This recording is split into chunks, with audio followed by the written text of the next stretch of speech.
Hi, I'm Kelly Kimball, and I'd like to welcome you to this informative, engaging conversation about the transformative power of entrepreneurship in business. First, before we get into that, I'd like to thank the governor and the governor's staff for actually hosting us in this beautiful historic mansion in downtown Sacramento, California. I'd also like to thank the folks from D-Cubed for putting this event on and making this thing happen. Many of them have flown all the way over from Boston to be here today. And I'd also like to thank the Harvard Business Analytics Program Startup Club. Todd Browse, Susan Schultz, Ashley Wilson. These folks have kept this community alive for a long time, and if it weren't for them, this particular conversation would not have happened. First, I'd like to introduce you to Karim Lakhani. Most of you already know Karim. For me, I took a class with Karim about 3 years ago, class in digital transformation, and that class actually changed my business. It changed the strategies that I thought about in business, and actually I've created new businesses based upon the learnings I had in that class. It was a tremendous opportunity for me to learn from such an incredible educator. It is really my honor to put these two minds together. You guys know Gavin Newsom as governor. You know Gavin Newsom as a political leader. You know Gavin Newsom from seeing him on television, on the news stations virtually every night. But you don't know the Gavin Newsom that I know. The Gavin Newsom that I know is an entrepreneur. I've recently had an opportunity to speak with Gavin about that entrepreneurial journey, and he started with this wonderful conversation about his liquor store that he started when he was in college. And it was from that conversation that I approached him and said, you need to tell this story. And so the opportunity we have tonight is to put these two incredible thinkers, not only Gavin Newsom, who's built these incredible businesses, but also Karim Lakhani, who is truly one of the masters in the academic world in this subject. So without further ado, I'd like to introduce you to Gavin Newsom and Karim Lakhani. Innovating theories, I'm coming with something new.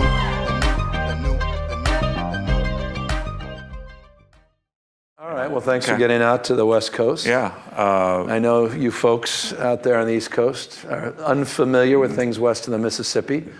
So welcome to the other half of America. Thank you. No, it's great. You know, speaking about California, my mother in 1972 went from Pakistan to Stanford for her master's degree. I love that. And she spent 18 months getting her master's degree, went back to Pakistan, and that was her ticket back It's out a here. ticket of our success. You've just summed up. Yeah. First round draft choices from around the rest of the world. Yeah. No, amazing. Right? People coming for riches, new beginnings, entrepreneurial, innovative system that was developed as a consequence. Yeah, no, it's amazing. And like that, so there's like a personal connection for me, what the state of California did for my mom and for us, and then I'm on the East Coast, but you know, No, it's there's all still good. respect. You guys, you know, we start things, you join things. It's all fun. No, we started. Okay, maybe. Okay, the first public school. All right, you know, okay, fine. The first Here library. we go. Here we go. We're just very insecure out here. We're very insecure. Maybe that's just a reflection of some of the national news. That's right. That's not fair to you individually. So Governor, you run the fifth largest economy in the world. Yeah. Or it runs us. Or it runs you, right? vice versa. But before you became governor, you were mayor, but before that, you were an entrepreneur. Yeah. And so the roots for you are in entrepreneurism and taking risks and starting from nothing. Yeah. Do you want to just walk us through, because you know, I think people, entrepreneurs are celebrated, they're venerated, but they don't know the actual, the founding stories and what is it that sort of gets you going. Well, I'm only here because of that entrepreneurial journey. And it's funny, I mean, even as I reflect, as I'm joking about, you know, do I run California? Does it run me? It reminds me of that entrepreneurial journey. You know, life happens to you or life happens for you. Yes. And I think the intentionality of an entrepreneurial mindset is not always present in the political construct, but is obvious to anyone that has had an entrepreneurial journey. Inspiration, desperation, cause and effect, good days, bad days, and taking accountability, taking responsibility. And so you learn that in good ways, unseen ways, on days where you don't even realize you're learning that, but there's a grit, there's a muscle that's developed, and there's agency. And I think that's, to me, for me, just when I think back on the entrepreneurial journey, this notion that I'm not a victim, that the future. You're gonna take control. I mean, you manifest the future. Yeah. It's not something to experience. You invent the future. It's inside of you, and you got to make it happen. And so that to me came from a lot of trial and errors. Starting a small wine store, coming out of college, 13 investors, about $7,500 each. And you had to ask them for the money. I pleaded. I didn't ask. I demanded. I cajoled. I patiently waited months and months, and things fell through. And someone who said they do $7,500 instead does $2,500. My life's ruined. It's devastation. Right. I'll never get this thing open. And so it was a course of almost 2 years to open my first business. So 2 years to just even get the first wine store. Yeah, to get the permits. Neighborhood opposition. Yes. Lease negotiations. Yes. How do I avoid paying the rent during the time that I'm trying to get a liquor license, getting the liquor license delayed because of neighborhood opposition, because of competitors trying to make sure they kneecapped me before I got there.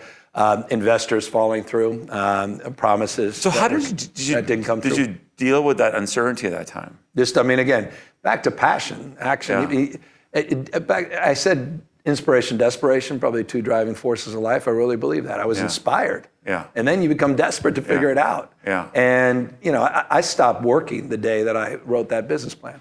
And I didn't really write that business plan. I went to a friend of mine. I said, what's a business plan? I'm like right out of college. I'm a guy who doesn't read. I have severe dyslexia. I'm a 960 SAT guy. There's no Harvard. It wasn't in my life, my rearview mirror, certainly out the window. I was going to community college, and then I got a call from two baseball coaches down at Santa Clara University at the end of a cycle saying, we can get you in with a miniature baseball scholarship. The money wasn't important, but we can get you a ticket to a 4-year degree. And that was my mindset back then. And so I had the one gift that I didn't even realize of a mindset where it was all trial and error. When you're not gifted academically, when you're not sitting in the front of the classroom, and you're always in the back of the classroom, folks are laughing, making fun of you, either privately or you see it very externally. When everyone else seems smarter and more capable and gifted, you got to figure out ways of either absorbing that, observing that, which became a superpower I didn't realize at the time, the observational capacity, sort of the creative framework. But you have to be willing, if you're going to make any progress in your life, to iterate, to fail, to learn from your mistakes. And that became the entire orientation of that business. Trial, but how did you figure out that it's going to be about iteration and failure doesn't mean you stop? I learned out of the hard way. I mean, it wasn't, I've read a million. I remember reading one of the first books I read, The E-Myth. I said, that's boring and too serious. And then I read some of this person, Nita Roddick, in The Body Shop. I'm like, what, that's interesting. There's sort of a design orientation, and there's something there. And then Richard Branson. Virgin. All of a sudden, and he's got dyslexia. I'm like, wait a second, I've got dyslexia. Richard Branson, brands. And this sort of marketing, creativity, being able to see things. And I was like, wait, that's what I'm not maybe good at the sort of A, B, C, D, the sort of linear nature, but I'm circular. I see round corners. I'm a problem solver. I've got a grit. I've got an energy. I mean, I'm willing to try new things. I'm used to making mistakes. I'm used to people laughing, but I keep going and I go. And you add a work ethic. And I was just going to out hustle. I was going to make it happen. And that's what drove me. And then I realized success leaves clues. Like in those books, which I struggled to read, but was passionate about the subject matter, that it made sense to me to take. There was no audiobooks at that time. No audiobooks. Okay. But there were heroes. And in each one of those stories are heroes. And their trials and errors. And again, and so it connected with me in a deep and ultimately became a very spiritual way. And I don't overstate that at all. For me, the entrepreneurial journey is a very emotional one. It's not an intellectual one. And that process gave me the courage to reach out to a friend who had a successful business, ask them, I got to do a business plan. What does a business plan look like? They gave me theirs. I said, is it okay if I kind of paste and copy? They said, great. And I put it out there. No one even read the plan. I realized they invest in you. Not the 17-page plan back in the day. But that said, I was able to put that pen to paper, which was a passion project, the happiest days of my life. But hard for you still, because you're dyslexic and you still have to. But it was easy. I stopped working that day. Okay. You quit your job. I quit my job, meaning I was still working. No, I worked. I had to work down at Walter Sorenstein, 9 to 5, no exaggeration, 8:57 to 5:03. And I had a boss who said, you got to get the hell out of here. And he goes, and I was talking about, well, I have this idea. And he's like, I'm going to help you negotiate the lease. And it wasn't that he wanted to get rid of me. He literally said, I don't want you to be me. And he's sitting there smoking 3 packs of cigarettes a day on his 28th coffee. And to me, he was a hero. I'm the young kid. I'm just out of college. 21, 2 or something. And he goes, this is not for you. Yeah. Suit and tie, going downtown, taking the bus, financial district. And he said, I'll help you with a lease if you're serious about this thing. And I'm like, I got a business now. I've got this fancy real estate guy, like my boss, is going to help me with a lease. And I've got a few people that believed in me. I've got all these best practice ideas because I'm learning about what worked, what didn't, and I'm sort of amalgamating all those things. And I started to realize there was a value proposition. And I literally wrote something about the Plump Jack, named the business, a strange name, Plump Jack. But I did a book that said Plump Jack Core Ideology, and random notes. And it was me just taking books and taking everyone's ideas, everything, ripping out pieces of paper, going to restaurants, stealing pictures of this, and just, and you built a vision board, basically. Built a vision board, which I didn't even realize at the time, I didn't even know what that meant back in the day. And I put it all down in paper, and I started realizing, Tom Peters spoke to me. And I was like, wow, who's this guy, Tom Peters, and Brand You. So the whole branding world, creative. And so when I opened the wine store, I didn't open a wine store, I was opening a brand, Plump Jack. I didn't know that, though. Got it. And so the process was hard, and that was the best muscle. Patience, but impatience. Grit, hard work, setbacks, and just grinding, going down to the city council, going down to alcohol beverage control, working with the neighbors, pleading with them, please give me a chance, going to my competitors saying, I promise you I won't sell any of those things that you sell, here's what I'm doing, and working through a process that unfolded only to get ready to open up in the city. San Francisco comes in and says, where's your mop sink? And I'm like, it's a carpeted business, and it's like, we're ready to go. And I say, it's kind of me, because I'm like, I know other employee.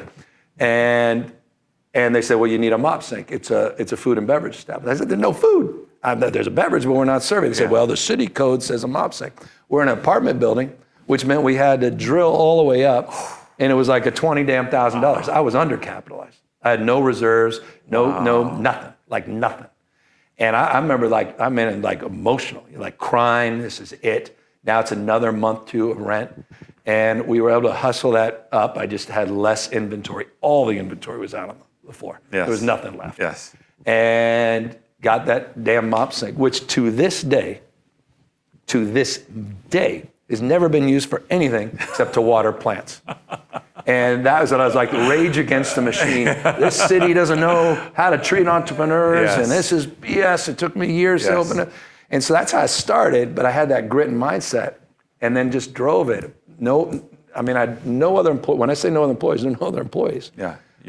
That was it, which was amazing as well. So I'm the bookkeeper. I'm filling out FT. I don't even know what this stuff is. I'm like, I hope I'm getting it right. I'm going to the bank every morning. I'm figuring out days. I remember one day I had one transaction, one human being came miserable. in. That's miserable. I didn't even understand margins back then. It was, to me, just gross. Hey, I had a great day. We made $2,000. I don't know, you made anything. I'm like, and then you start just learning it the hard way. And, for me, that was, the warehouse became my living room. I said, well, sir, I'll go to the warehouse and pick up that, and I'll deliver the wine at 3. I'd literally say back in 15 minutes, run down to the house, get the case, deliver it, run back, open the business back up, till I got enough confidence that I hired Pat Kelly, and she started working with me at 5 o'clock every night. And I can go upstairs and finish out the books, come back down, clean the whole place up. She went at 7:30 or 8 to the business next door to be a hostess. And that was like, I have an employee, this is amazing, this is growing. Leverage. And that was, was it. So you learn the hard way. You're the wine buyer, you're the this, you're the that, back to inspiration, desperation. But I will say, just fast track, when I talk about emotion, and there was a strange experience for me, because I had never connected the why at a deeper level. I'm a kid. I just, I'm passionate about this, exciting, and it's just exciting. Doing your own thing's exciting. But there was this other young man who came in, and he was casing the place. And I'm behind the counter, anything I can do to help? He's like, I got this. And he's in the champagne section. He's there for ever. He goes, do you have any of these chilled? I said, I actually do. I've got 6 or 7. And this, he's like, okay, I got it. I said, well, if you need any help, I'll let you know. He goes, okay, fine. Hey, which one of these would you recommend? I said, well, what are you doing? Well, a special occasion, he wouldn't tell me. Very nervous guy. He's like, okay, all right, that one? I'm like, that one, yeah. He said, can you wrap it up? I said, yeah, I've got this. And I put the little paper on, the little Plump Jack thing. And he's like, thank you. And because you're the employee and you're putting I'm the only guy there. So I'm I'm doing the whole thing, wrapping, doing the whole thing, putting in a little bag. And he's like, thank you, man. He leaves. And about 3 hours later, he comes back in, and I remember my stomach dropping, like, oh man, I guess it didn't go well. But he was with someone, and she came in with him, and he goes, walks right up to the counter, and remember, it's like yesterday. I mean, I didn't understand the why. Comes up, and he's nervous, says, can I introduce you to someone? I said, yeah. He goes, well, I just went down to the Palace Fine Arts, which was about 10 blocks away from the wine store. He goes, champagne. I said, it was all right. He goes, it was great. I'm like, oh, thank God. He goes, I want you to meet my fiance. Wow. And he opened the wine, but he wanted me to meet her. Yeah. And I'm like, I remember that. It's just like, it's magic. You're tearing up right now. It wasn't a business. It's not a business. Yeah. It's not a transaction. Yeah. I wasn't opening a wine store. Yeah. Moments. Yeah. Magical moments. Yeah. Life. Like life. Like you enable that to happen. Yeah, that was just a small part in that couple. It was like gives you the wine. Joy. Yeah. Like this is important. Yeah. I'm not just transactional. Totally. I mean, and it literally changed everything. In fact, so much so, I did an award. I created a Magical Moment Failure Award in the business as it grew. I opened that wine store. 2 years later, it starts to turn a corner. Open a little restaurant up the block. Get those same investors to put $25,000. And I got a few more saying, oh, I was always going to invest in the wine. So I'm like, really? Now you're around. And that restaurant somehow became successful. And all of a sudden, now people are looking, what else are you going to do? And this Magical Moment Failure Award became a big deal because we had about 900 employees at peak, about 23 little businesses, restaurants, hotels. Okay. Today we have 4 wineries. Yeah. But it became a mindset that it's all about magical moments. And you're enabling magical moments. Magical moments. It's about every interaction is the magic, man. It's like that's what we're here for. Yeah. That we're not here. Anyone could. You don't have to go out to dinner. Yeah. You can do it at home. Yes. I mean, anyone could dial in. It's not about that. They come here for you. Yeah. They come here for the experience, to feel it. There's an experiential. Yeah. And so sight, sound, the way things look mattered. Yeah. The music matters. Details matter. The things you can't see matter. I remember reading about Michelangelo, and it may have been a made-up story, but I loved it. It was like way in the corner. It's dark in the Sistine Chapel, and people are like, it's over. You're like, we're good. No one can even see that. Right. And he infamously said, no, God can see that. Yeah. I don't even know if that was true, but I love that. Yeah. Like God can see that. Yeah. And however you do anything, or everything you do, whatever the old adage, however we do anything is how we do everything. Yes. And I think about that every morning. I make my stupid bed. I'm like, why am I going back? Who cares? No one's even here. And I'm like, God, how you do anything is how you do everything. And so just a mindset that came from iteration, trial and error, and an entrepreneurial energy and spirit. Yeah. We're in California, in the tech world, they often say it's a feature, not a bug. Right. And you mentioned dyslexia. Yeah. Right? And so for most people, this can be like a massive disadvantage, right? It's a bug, right? You turned it into a feature. My superpower, man. Your superpower? I think it's a the only reason you're hanging out in Ronald Reagan's old living room. I mean, the hell do I have to do with it? Like, this is Nancy Reagan's old mansion. I mean, it's only because of dyslexia. Are you kidding? Yeah. Greatest gift ever happened to me. So can we just make this into a lesson for people? So again, this can be, it can stop people in a massive way. I know. And so what is the lesson here? Like what did you have to channel, right? You became creative. You had to build this storm, right? And the storm grew, and you built this thing, all your businesses. Yeah. But the switch from the bug to the feature, right? Like how did you, what's the way in which this happened, and what's the lesson for us? Because all of us have the little bugs, right, that can somehow stop us, that can prevent us from, because that in a sense is the entrepreneurial journey. Right? So just say a little bit more about this. I think, for me, it goes back even before but I think my entrepreneurial journey started when basically kicked out of 3rd grade because I was struggling to read and was going to speech therapy and the like. And people he's got to be tracked in the back part. That's right. Special needs. Yeah, and it's good. And my mom said something to me I'll never forget or forgive her for. She said, it's okay to be average. I'm like, whoa. And I know she did, single mom, she was a teenage when she had me. and no money, the whole thing. And she just wants the best for you, not for you to be hurt. Yeah, she said, stop beating yourself up. But I remember that like it was one of the great scars, but also the great gifts. Yeah. And I started seeing both ends. Scars, gifts, this notion of, this, I don't want to do this setback, come back, all that BS, but it's true. And in that created a grit. Like, man, I'm going to prove you wrong. There's sort of resiliency, this resilient mindset. And this is not some romantic journey of going from one business to 300 businesses or whatever the hell, or in my case, 20 businesses, and then ending up in the governor's mansion. Yes. And you too can do that with these 5 steps. That's right. Is there a book coming out soon? But it is mindset. Yeah. It is the whole thing is mindset. Yeah. And found meaning, purpose that day where that young man came in. Meaning and purpose at a deeper level. I never thought about this as a monetary thing. Yeah. I told you, I never worked a day since I started that once. I haven't worked a day in my passion that I have in politics and public service. I haven't worked a day since. Yeah. I stopped working the day I left my good friend Walter Shorenstein's office at 235 Montgomery Street in downtown San Francisco. That was the last day I worked. And Craig Edwards, who helped me with that lease, is the guy who gave me this gift and freedom. But the gift of dyslexia, of having to think differently. And I don't want to say outside the box because that's rotten overpraised, but a problem-solving mindset. I can't compete with you to get into Harvard the way other people get it. I can't compete. I couldn't get into Harvard myself. I'm just a professor there. I don't teach. You're just a professor. I didn't go to school there. It's okay, and don't be ashamed about how bright you are. It's okay. No, I'm not ashamed. I'm just saying. But there is that mindset. It's like people certainly they're wired that way. So I had to find ways to overcompensate. I started realizing, wait, I am more experiential. I am because I'm in the back. I don't have the confidence to walk up front. I'm not that guy. I don't want people to see me. I want to feel the room first.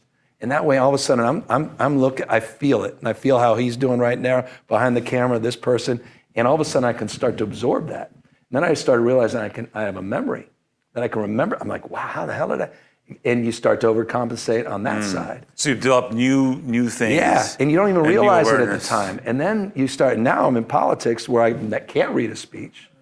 But I can read a room. Yes. And how many politicians read speeches, but they can't read a room? Yeah. And they're stuck on stupid because they're reading a speech no one cares about. It's a dud, but they have to get through it and they're grinding, but everyone's on their phone. I could shift in a dime and go, okay, obviously I can, and now move. Yeah. And that became a real advantage. But that all came from learning disabilities and entrepreneurial. To me, I'm not surprised so many dyslexics are entrepreneurs. It makes so much sense to me. Yeah. I just wish more politicians were dyslexic. I don't know anything about politics, so I'll pass on that. Let me ask you a question to the current day today. We're in a world of, you've heard of this thing called CHGPT? It's interesting. Yeah. Probably a fad. Probably a fad. Overrated. Overrated. Overrated. All these like blockchain, like that. Well, we can talk blockchain. Okay, yeah. Well, let's talk about my Ethereum account. I saw an interview you did with Bloomberg where you were commenting on the fact that the speech by ChatGPT was better than your Well, I did one with formerly known as Bard and Chat, and we compared and contrasted. Gemini now. But both were, I got a little trouble with my staff. They didn't like that. They were a little offended. I think they actually kind of were. They laughed, but then I'm like, I have ChatGPT my team as well, and they've been like, are you ChatGPT? It had captured my voice. That was what was scary. I have all these little sayings and things that people are like bingo cards. My staff rolls their eyes, and ChatGPT had them. So here's what I want to do. So now imagine your journey, your entrepreneurial journey, back 30 years, 40 years, 30 years, 40 years. Yeah, I'm an old man. Yeah, whatever. I feel the same black thing. and white movie. Yeah. And black and white movies, that's great. Now imagine if you had ChatGPT at that time. I worry that I would have overused it. Yeah, so say more. Tell me more about that, because that's actually one of the big questions we're seeing about its deployment, right? Yeah. Which is is it going to atrophy you, right, or is it going to give you superpowers? Right. So tell me about how this may, again, is it a feature or a bug? Yeah. Now that it's available for $20 a month or for free from the company up north here. Well, I think first you have to understand how ubiquitous AI is in our lives in terms of maps and search and translate. It's already there. It's already enhancing our workflows, et cetera, and it's already deeply part of what we experience every single day. 100%. So that's a big And most people have not realized that. Yeah, right? they don't say, they say, oh, this is brand new. It's been the plumbing forever. And not understanding the generative frame versus more traditional operational frameworks. So I love that. More voice, more choice, meeting people where they are, customizing experiences, moving away from standardization. I mean, just the educational opportunities, the health opportunities, game-changing, everything. But you know what? I've lived through a little game-changing in the past. And it's an interesting entrepreneurial lesson, and I'll go back and I'll flip back to AI. The biggest mistake I ever made in any of the businesses I've ever had is we were overcapitalized on only one during the dot-com boom.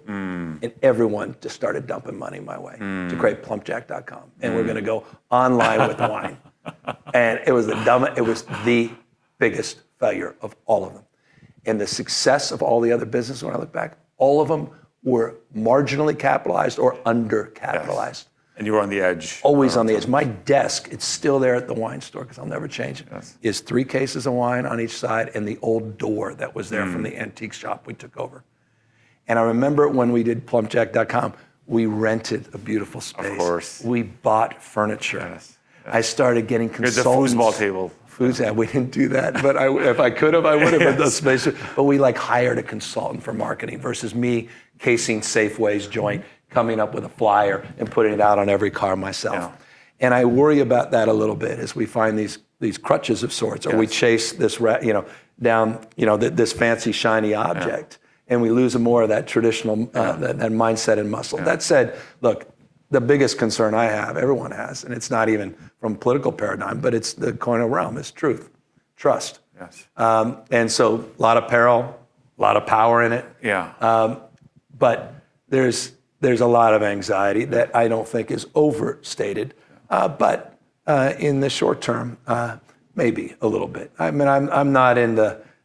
We've been meeting with Sam and all these guys, and this is the perfect California story. 35 of the top 50 market caps in AI on planet Earth are all right here. Yeah, in the center of the damn universe. Yes. We're, I don't know. We're very jealous about that on the East Coast. Yeah, no, I will remind her, 35 of the top 50. And by the way, those 15 aren't even really in the picture. So I'm not going to say anything. Sam's like, I can't move out of San Francisco because this is where all the best of the best are. And so, look, for me, it's. As a governor, I talk about that secret sauce. Talk about your mom coming from Pakistan, right? Is connecting these incredible universities, the research, all that development, and getting in the best and the brightest first round draft choices, as I talk about it, and mashing all of that up and creating that ecosystem. I mean, this is the most exciting, enlivening moment potentially of my lifetime. But would it have changed? I think in a negative way, it may have changed my mindset that I would have been more data-centric than human-centric.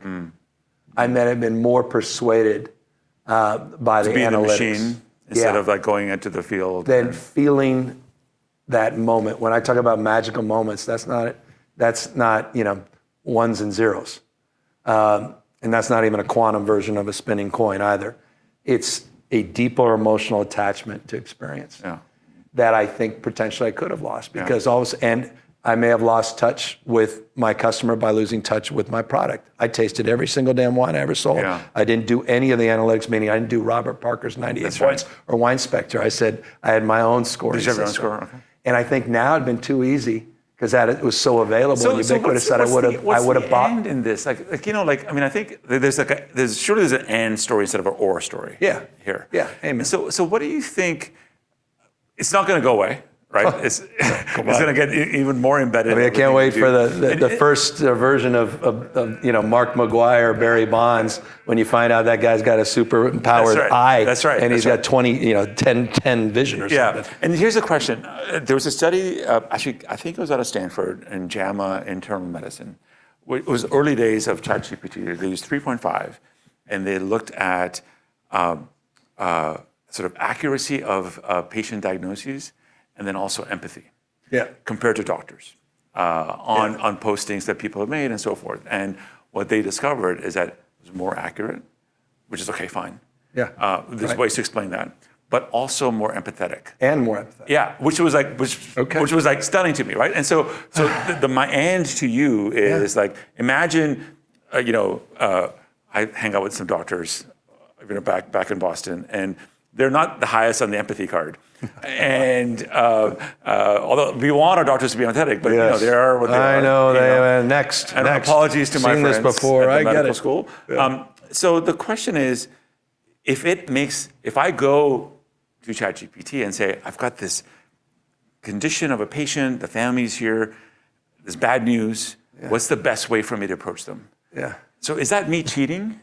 No. Right? And so do you see, like, that's the end story. Like, but should that doctor develop the empathetic skills, or, that's where I'm sort of stuck on. Like, and back to your as long as the question. doctor's contributing to the aggregate, Yes, right? of Contributing course. to that algorithm and contributing to the crowd. Yeah. In that respect, society becomes how we behave. We are our behaviors. That's our contribution. That's right. But no, look, this is unfolding in profound and consequential ways, and I don't know which direction. And I guess that's the experience with .com, right? Yes. We're like, this is it. Millions of dollars. That's right. This is the next big thing. And like we fall flat on our face. Winners, losers.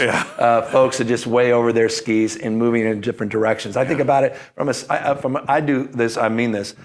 This is not a scarcity mindset conversation at all. No. I see just real abundance, not just because we're in the center of that job creation and growth here in California, but seeing the unseen in that respect, the jobs that we can't even conceive of that are going to come in this space. So I'm filled with optimism in this space as long as there are guardrails. When it comes back to truth and trust, I think about election security. I think about national security. I think about deep fakes. I think about just the realities of people using my voice today, the stuff I see on TikTok, not even believing it. But is that already, like, how do we deal with that? Like, can you pull the genie back in about, like, deep fakes? We're working on California's leading the country in terms of that regulatory framework. In the absence of federal regulation, I can't handle one more of these damn congressional hearings on this, where everyone's preening and performing. And how dare you apologize today? I'm like, oh God, I never want to. Meanwhile, we're grinding here, doing our part, but then we're getting pushback from the industry and lawsuits, and so we're trying to. How do we balance that? Like, I mean, there's certainly, like, what I see is like they're going at light speed. In light speed. Right? Super intelligence. Right? It's way out of the damn bottle. And many of us are sort of lagging. Like, we sort of see we didn't this. even understand the language. Yeah. Please try to get a politician to describe quantum or something. Right. Or Exactly. immunology. Exactly. I mean, so how do we deal? Because this world isn't going to wait for the politicians to catch up or regulators to catch up. And that's my biggest stress is in the absence of regulatory environment, I feel California has a unique responsibility. We say about California, the future happens here first, where America's coming to traction. By the way, that's the entrepreneurial mindset that I do think is very much prevalent in the zeitgeist, the value proposition that is California and America, more broadly defined in that free enterprise system. That said, the biggest fear all these founders have is exactly this, that we don't get it.